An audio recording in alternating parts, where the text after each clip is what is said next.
আসসালামু আলাইকুম। আজকে আমি করব লইট্টা ভুনা। তো প্রথমে আমি লইট্টা মাছগুলো কুচি, কুচি করে কেটে নিয়েছি। এখন এখানে আমি দেব পেঁয়াজ কুচি, রসুন কুচি, আদা রসুন বাটা এবং কাঁচামরিচ কুচি। সেগুলো আমি সব কিছু করে একদম সাজিয়ে নিয়েছি। কারণ দেখা যায় যে লইট্টা মাছের মধ্যে একটু পেঁয়াজ আর রসুন বেশি না হলে ভালো লাগে না। এবং আমি আলু স্লাইড করে কেটে নিয়েছি, শুঁটকি মাছ। এটা ভালো করে একটু হালকা গরম পানি দিয়ে আমি ধুয়ে নেব। এখন এই পেঁয়াজ কুচি আর রসুন কুচি এগুলো আমি দিয়ে দেব।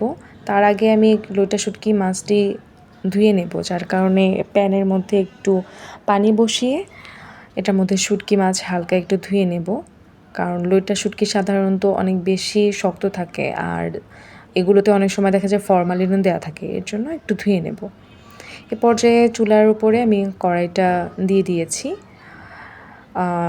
এবং মিডিয়াম আঁচেই চুলোর আঁচটা রাখতে হবে আর কি। এখন আমি অ্যাকচুয়ালি রান্না করাতে একটু হালকা জিরা পছন্দ করি, সাথে পেঁয়াজ কুচি এবং জিরা দিয়ে দিয়েছি তেলের মধ্যে। এখন আমি দেব রসুন কুচি,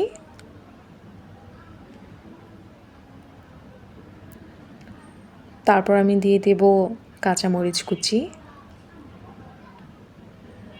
এবং এ পর্যায়ে আমি দেব আদা রসুন যে পেস্টটা আমি তৈরি করে রেখেছিলাম সেটা। চাইলে ব্লেন্ডও করে নিতে পারেন, আমি হালকা একটু পেছনের মধ্যে পিষে নিয়েছি।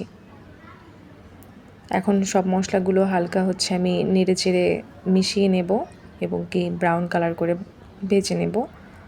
তারপর আমি দেব লঙ্কার গুঁড়ো, শুকনো মরিচের গুঁড়ো যেটা আমরা খেয়ে থাকি, পরিমাণ মতো দেবেন।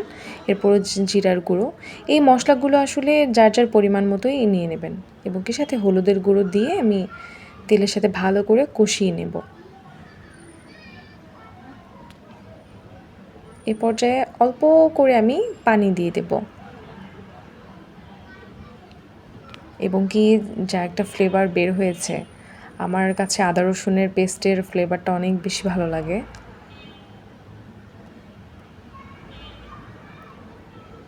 এটা ভালোভাবে নেড়ে চেড়ে এটা ভালো করে কষিয়ে নিতে হবে, কারণ মশলা কষানোর উপরেই ডিপেন্ড করে রান্নাটা কতটা মজা হবে। চুলার আঁচ আমি এ পর্যায়ে একটু বাড়িয়ে দিয়েছি এবং এখন আমি আমার যে লইট্টা শুঁটকিগুলো স্লাইড করে কুচি করে রেখেছিলাম সেগুলো দিয়ে দিলাম কষানো ঝোলের মধ্যে। এখন আমি ভালোভাবে একটু হালকা নেড়ে দেব।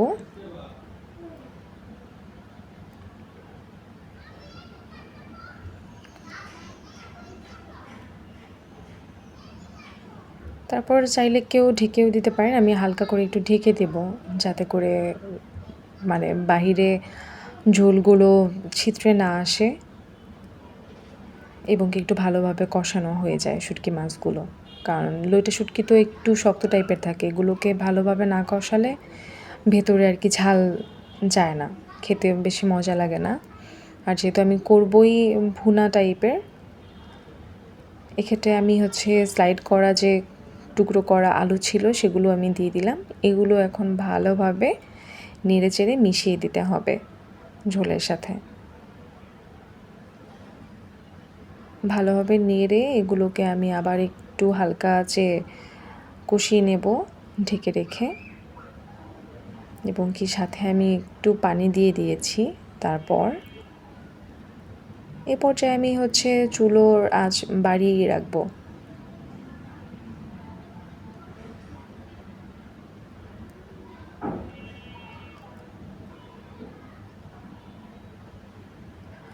আলু যেহেতু ছোট ছোট করে কুচি করে দিয়েছি, সেক্ষেত্রে সিদ্ধ হতে বেশি সময় লাগবে না। দেখতেই পাচ্ছেন আপনারা, আমি অ্যাকচুয়ালি হাতের কাছে কোনো বল ছিল না, আমার প্যানে আমি ঢেলে নিয়েছি। আমার লইট্টা শুঁটকি মাছের ভুনাটা আজকে তৈরি হয়ে গিয়েছে। আপনাদের নেক্সট কোন ভিডিও আপনারা দেখতে চান সেটা আমাকে কমেন্টস বক্সে কমেন্ট করে জানালে পারবেন।